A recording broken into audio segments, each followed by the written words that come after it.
A season on the brink. MVP locked up. Catch of the year, if not of our lives, and the great sewage metaphor of all time. Welcome to Overreaction Monday. Let's go around the horn. That's what we do. I'm overreacting to my tan. You people better give some love to Jameis Winston. You pile on him when he's bad. Yesterday, he was very good. But we start with Aaron Rodgers and the Packers because in all the years to come out with a dud, the offseason saga, the farewell tour, no team that was a game from the Super Bowl the year before has ever come out with an L like that in week one. 38-3. Frank Isola, around the horn to you. What was this from Rodgers? What was this from the Green Bay Packers? You know, Aaron Rodgers called it one bad game. And for a guy of his stature who's accomplished everything he has, he can get a mulligan in theory. But this is the first game after spending an entire offseason telling us you didn't want to be in Green Bay. And guess what? You kind of played like a guy that wasn't engaged. How about the jump pass that he threw for an interception? That's something a rookie does, not Aaron Rodgers. So, yes, you're not going to completely panic after one game. But considering he didn't want to be there all offseason, he kind of played like that yesterday. Kevin Blackstone. Yeah, it almost looked like that was planned, right? Just to rub his thumb in the eyes of the fans. You don't really mean that, Kevin. No, I don't really believe that. I'm just saying it looked like that. I'm going to take it as a one-off. But as bad as Aaron Rodgers played, let me just say that the defense may have been even worse. And it was overlooked the other day that the Green Bay Packers hired for their defensive coordinator, Joe Barry, who in 2 stops in Detroit had the worst defense in the league, and in a couple of years here in Washington had one of the worst defenses in the league. I don't know how that guy got a job, and I don't know what kind of defense that was he put together. But combined with their offensive struggles yesterday, it made for a putrid Green Bay Packers start. Emily Kaplan, what did you see from Rodgers? What did you see from the Packers?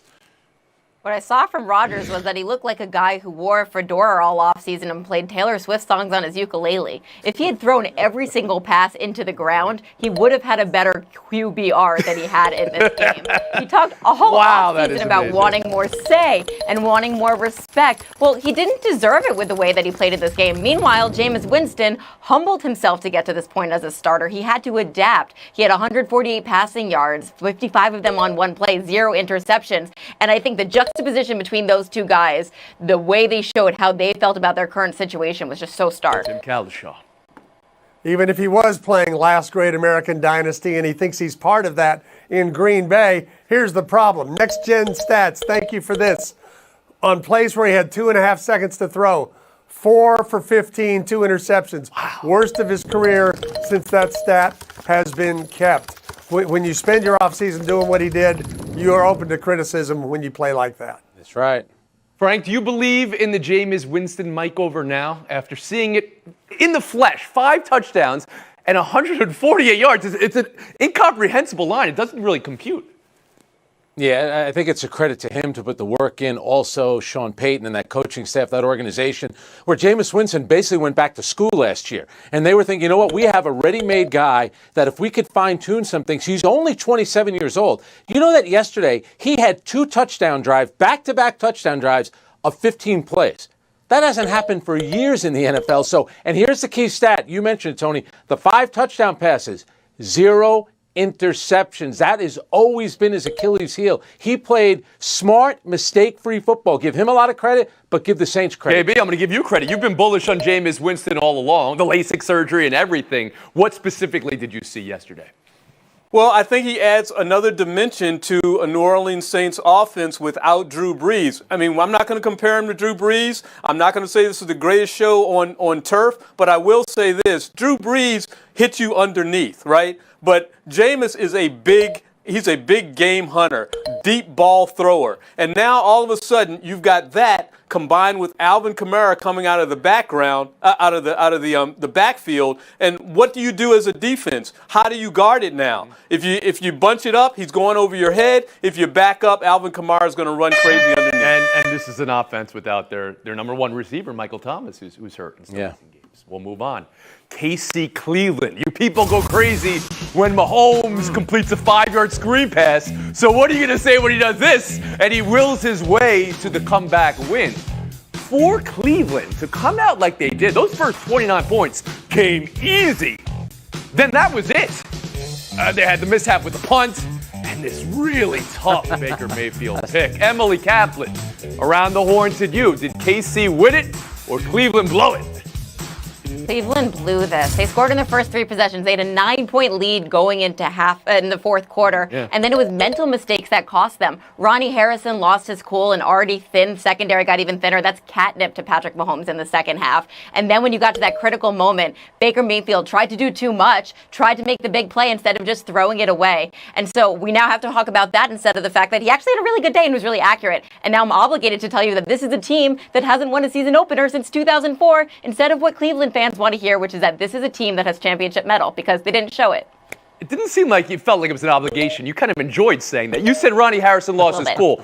I mean, there was also a push from an assistant coach on the sideline too, Emily Kaplan. You want to make a ruling on that? No, you just can't lose your cool either way. Players have to be better. They're in equipment. You Breaking can't up a fight. Tim, can you start there? I did not think he deserved to be kicked out. I thought he deserved a penalty, but the coach shoves him before he does anything. People said he's stepping on a player, but it's really just a big collection of arms and legs, and it wasn't an Albert Hainsworth move he was making. Having said all that, the Chiefs won the game because that's what Mahomes and the Chiefs do. Even though the Browns helped them at the end, just look at the 75-yard throw to Tyreek Hill. He can make those plays. He can hit Kelsey when he needs to. They were going to come back and win. The Browns just made it a little easier. Frank, we saw this matchup in the postseason last year. We saw it again yesterday. And both games, Cleveland could win, but didn't. Do you take anything from that?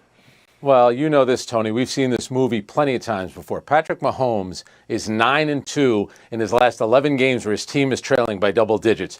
You know, we talk about all these quarterbacks in the NFL. This guy's just at a different level right now. And I get it. Cleveland, they're now 121-1 since going back to Cleveland in season openers. So they don't beat anybody, but this is one of the toughest places to play against the best quarterback in the league. They had their chance. Their problem was the first punt of their season ended up being a run for lost yardage. That was a killer as well. Kevin Blackistone. Well, to quote the late great Denny Green, they are who we thought they were, and we let them off the hook. That's exactly what the Browns did. Look, they gave up 2 12-point leads. They came out in the second half and gave up a drive right down the field. Then you had a Nick Chubb fumble. Then you had Chris Jones get to Mayfield and give him a sack. And next thing you know, Mahomes is being Mahomes and doing what he does in September, which is never, ever lose. So they had their opportunity. I still think they're a good team, and they'll bounce back from this.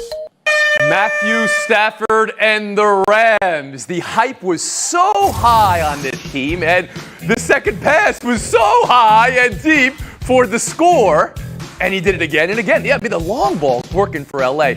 This was the best passer rating in the entire career of Matthew Stafford. He never went 156 with his time with the Lions. Tim Kalishaw, around the horn to you. Did McVay and Stafford just put the whole league on notice that they're for real? Well, I feel like maybe they did, and as somebody who wrote that this was one of the great inconsequential trades of all time. Thank you for reminding us. They may have shown me a thing or two. I didn't see a big difference. And in week 1, there's a difference, okay? Goff's in Detroit. He's going to have some bad moments. He had a lot of yards. He also had a pick 6. But Stafford averaged over 12 yards per attempt, and that's the whole key. McVay wants him to throw it downfield. He's willing to throw it downfield, and he got it to his guys. He played really well. Isola, what did you see from the Rams and Stafford specifically? Well, let's all the guy that he's replacing did make it to a Super Bowl, but I do think Matthew Stafford is a better quarterback. And here's the key. That defense, he never had a defense like that when he was with Detroit. So Matthew Stafford back there slinging the ball around. He's got a terrific head coach. He's in the perfect situation. He's almost like the NBA player that wanted out to go to a better team. He kind of has it right here. Emily, you want in? Let's go. Yeah, I do want it. And it's not that he wanted out initially. Like, he was hesitant at first. And what I think is fascinating is he wore that smiley face sweater in the post-game press conference that he wore in the ESPN cover shoot. And what I was told, he was hesitant to wear that at first. He needed some convincing, and now he loves it. He's worn it in public twice. And that's kind of like his life right now. He didn't know if he wanted to leave Detroit, but now that he did, he loves it. It's amazing there. He has all those yards per attempt. He has all those great players, not just on offense and on defense. That said, it's not going to always be this easy for him. I mean, Cooper Kupp had 11.3 yards of separation on that long touchdown, most in 3 years. The Bears' secondary sucked, and he feasted on it. In his division, it's going to be a You lot say it harder. like Somebody that. still has to get him the ball. I mean, Kevin, the Bears play defense. They didn't last night. To see Stafford roll out a 156 passer rating, which he'd never done in his career, what did it mean to you?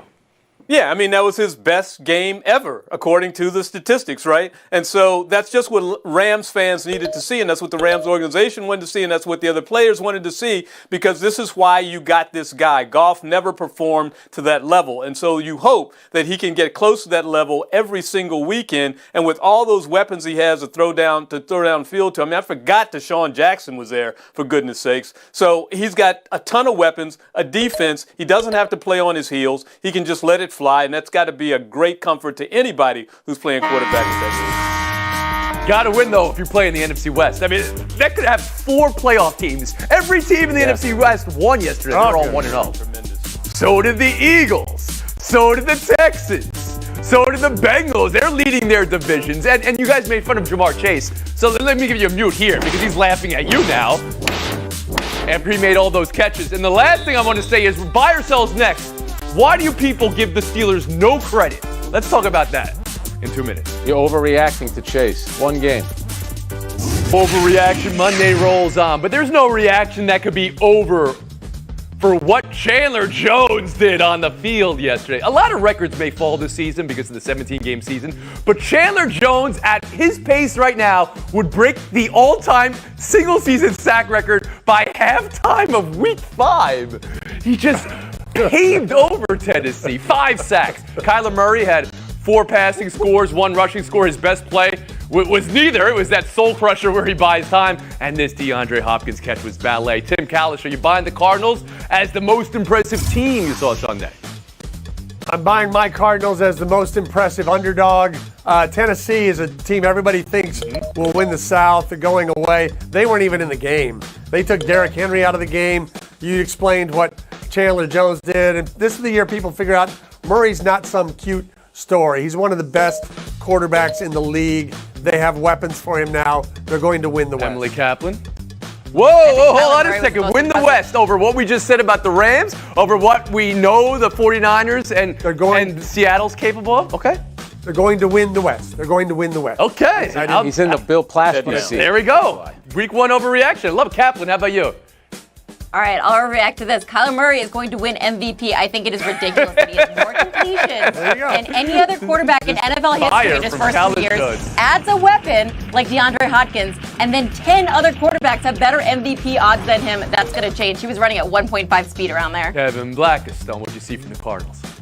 Well, I wasn't surprised by their offense. I mean, we know that they can score points, and they're more capable of doing that this year. But I was surprised by their defense. Bottled up the biggest train in all the NFL. Not only that, Derrick Henry had 3 cracks at the goal line on one series and could not get in. Tannehill was sacked 3 times, twice all last season, this time in the first quarter. Yeah, no. Chandler Jones had 5 for the game. Isola, how about you? Yeah, Emily keeps forgetting that Patrick Mahomes is in this NFL, by the way. That's going to be your MVP. Meanwhile, Chandler Jones, Tony, in 50 snaps, 4 quarterback pressures, 5 sacks. So 1 out of every 5 snaps, he was in Ryan Tannehill's mug, and he has 102 now for his career. Guy's a beast. Absolute beast. He went down last year, and the Cardinals' playoff Week chances 5. went away, and now you Right. see what they can do with them full and healthy. We'll move on. I know you didn't like what the Packers put out yesterday, the exhumed corpse that was Green Bay. But another team that was 1 game from the Super Bowl last year, it starts with an L, the Bills. They went backwards.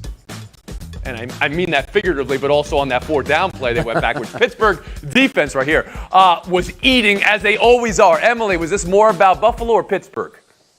Yins know the Steelers get no respect. This is all about the Bills and their weak offensive line. Josh Allen looked so uncomfortable out there. He was running backwards. Sacked 3 times, hit 8 times. You're not going to win a lot of games when you're continually put in bad situations like that. Gibby. This is really all about the prognosticators. I mean, we just talked about Josh Allen being an MVP favorite. We're always doubting Mike Tomlin and the Steelers. Didn't think TJ Watt would be out there. He's out there. He's dominant. Their defense is dominant. Their special teams play great. And the Steelers win again. Frank Isola. Yeah, Pittsburgh won it because of their defense and their special teams. But what about Buffalo? I mean, they had 10 points in the first half. They only put up 6 in the second half. And we're thinking Buffalo could be a Super Bowl contender. They did Where not. did it go wrong, Frank? Well, I think Watt did a great job pressuring Josh Allen, who seemed to be running for his life most of the game. They couldn't run the ball. They have some big problems right now. Kalisha.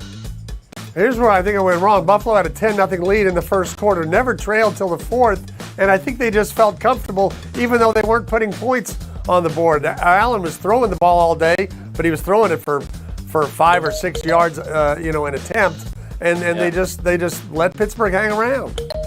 Buy or sell 3, the rookie quarterback you're overreacting to. Every single one put a touchdown up on the board. Everyone lost except for Trey Lance. How San Fran used him, how the Bears used and didn't use Fields, and of course Lawrence, Wilson, and Jones. React or overreact, Kevin? Oh, Mac Jones, are you kidding me? Look what he did. Oh, rookies can't play. 8 for 12 and a touchdown under duress, right? Didn't throw a pick the whole game, 281 yards passing, 74% completion rate. That guy can play. We doubted it, and Cam Newton isn't even in the league right Frank now. Isola. Well, I think all of Chicago's overreacting to Justin Fields. He's probably happy he didn't have to play the entire game with Aaron Donald out there. But how about Zach Wilson? Not only does he go up against Sam Darnold, he got to experience exactly what Darnold experienced in New York. He was sacked 6 times, did not go down once in the preseason. After the game, was complaining about a sore neck. Felt like whiplash he had. Rough first year for him. Tim Kalisha. Yeah, I think Zach Wilson, I worry about that. Here's the deal. You play a rookie quarterback when they're ready to play and when you're ready to protect them. Zach Wilson may be physically ready. The Jets are still a bad team. They're not ready. They're going to get him beat up like Cincinnati got Burrow beat Emily up. Kaplan. The way Matt Nagy used Justin Fields, he's about to transfer to Ohio State. Honestly, it was absolutely ridiculous. And I can't believe that Nagy had the audacity after the game to say he was limited in touches because we had such a large deficit. No, dude, the only person that's limiting him in his touches is you. You did it since the day he arrived at camp, even though he's more than ready. He's protecting him. Tim Kalisha. Frank Isola, no overreaction here. We're protecting you in week 1. Kaplan, Blackstone, showdown, 2 minutes.